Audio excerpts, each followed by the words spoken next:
Sister knew about my wife's cheating and covered for IT, so I cut off all ties with her.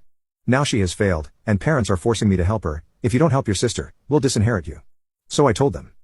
Life has a funny way of teaching us who we really are.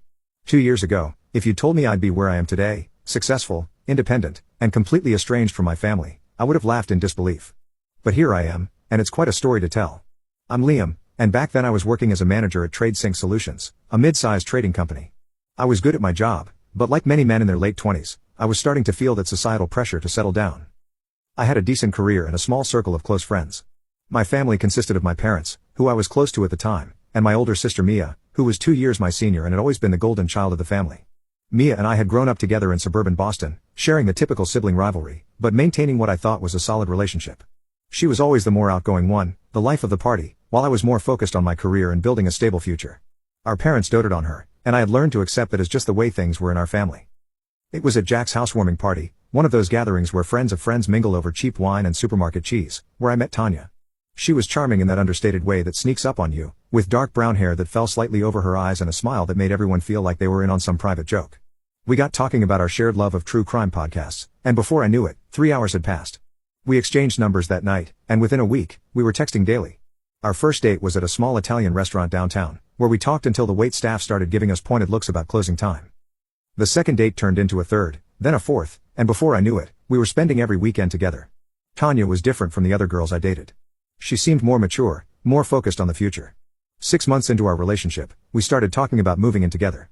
She had a decent job in software sales, and we shared similar values about saving money and building a stable future. On our 1-year anniversary, Tanya took me to the same Italian restaurant where we'd had our first date. She seemed nervous throughout dinner, fumbling with her water glass and checking her phone more often than usual.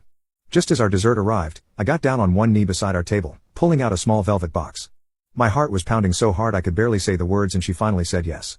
She said the ring was perfect, simple but elegant. She said this is what I would have chosen for myself.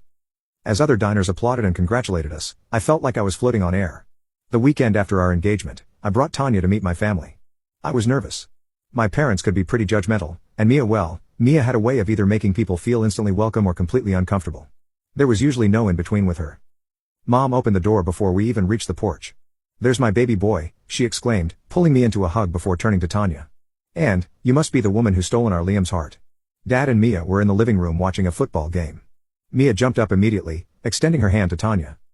"So you're the girl my little brother won't shut up about," she grinned, giving Tanya a firm handshake. "And you must be the infamous Mia," Tanya replied smoothly. "Liam told me quite a bit about you too." The afternoon went better than I could have hoped. Mom insisted on showing Tanya all my embarrassing childhood photos, despite my protests, while Dad grilled her about her job and future plans.